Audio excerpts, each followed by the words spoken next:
Jasmine Jafar എന്ന 23-കാരി ആദ്യം social മീഡിയയിൽ തരംഗമായി മാറുന്നത്. വളരെ പെട്ടെന്ന് തന്നെ ജാസ്മിന്റെ വീഡിയോകളെല്ലാം വൈറലായി മാറി.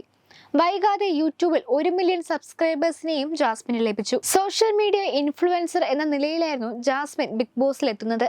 ആ സീസണിലെ പ്രധാന ചർച്ചയാകാനും ജാസ്മിന് സാധിച്ചു. ഒരുപക്ഷെ സീസൺ 6 അറിയപ്പെടുന്നത് തന്നെ ജാസ്മിൻ പേരിലാണെന്ന് പറയേണ്ടി വരും.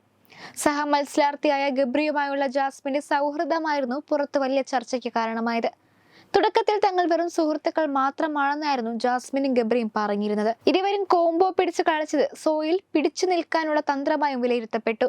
ഇതോടെ ഇരുവർക്കുമെതിരെ പ്രേക്ഷകരിൽ ഒരു വലിയ വിഭാഗം രംഗത്തെത്തി.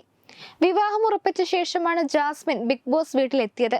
അങ്ങനെ ഒരു പെൺകുട്ടി ഷോയിൽ വെച്ച് സഹമത്സരാർത്ഥിയായ ഗബ്രിയോട് കാണിക്കുന്ന അടുപ്പം സദാചാര കീഴടത്തിന് സഹിക്കാൻ പറ്റുന്നതിലും അപ്പുറമായിരുന്നു.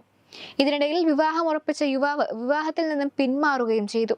ഇതെല്ലാം കൊണ്ട് തന്നെ ജാസ്മിനും കുടുംബത്തിനുമെതിരെ ഉയർന്ന സൈബർ ആക്രമണത്തിന് യാതൊരു കുറവും ഉണ്ടായില്ല. വിമർശനം കടുത്തതോടെ ഷോ കഴിയുമ്പോൾ താൻ നാട് വിട്ടു പോകേണ്ടി വരുമോ എന്നടക്കം ജാസ്മിൻ പറഞ്ഞിരുന്നു.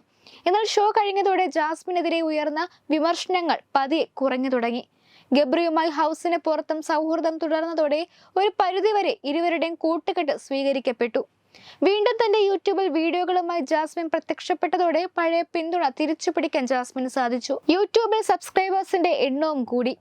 1.49 മില്യൺ സബ്സ്ക്രൈബേഴ്സാണ് നിലവിൽ ജാസ്മിനുള്ളത്.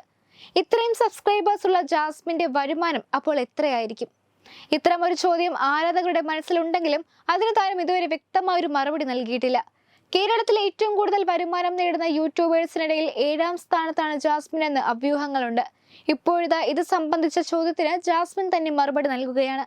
ആദ്യം അമ്പരപ്പ് പ്രകടിപ്പിച്ച ജാസ്മിൻ 7ാം സ്ഥാനത്തല്ല താൻ 1ാം സ്ഥാനത്താണെന്നും എന്തിനാണ് കുറയ്ക്കുന്നതെന്നും ചിരിച്ചുകൊണ്ട് മറുപടി നൽകി.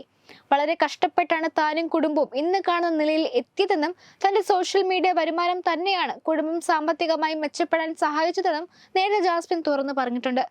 50 ലക്ഷം രൂപയുടെയെങ്കിലും കടം തങ്ങൾക്ക് ഉണ്ടായിരുന്നുവെന്നും ഒരു സമയത്ത് കടക്കാരുടെ ശല്യം കാരണം പൊറുതിമുട്ടി ജീവിച്ചിരുന്നുവെന്നും ജാസ്മിൻ പറഞ്ഞിരുന്നു. കൊറോണ കാലത്താണ് ജാസ്മിൻ ഇൻസ്റ്റാഗ്രാമിൽ എത്തുന്നത്. പിന്നീട് താരത്തിന് തിരിഞ്ഞു നോക്കേണ്ടി വന്നിട്ടില്ല. 23 വയസ്സിനുള്ളിൽ കടങ്ങളെല്ലാം വീട്ടി തന്റെ പിതാവിന് സ്വന്തമായ ഒരു കാർ അടക്കം വാങ്ങിക്കൊടുക്കാൻ ജാസ്മിന് സാധിച്ചിരുന്നു.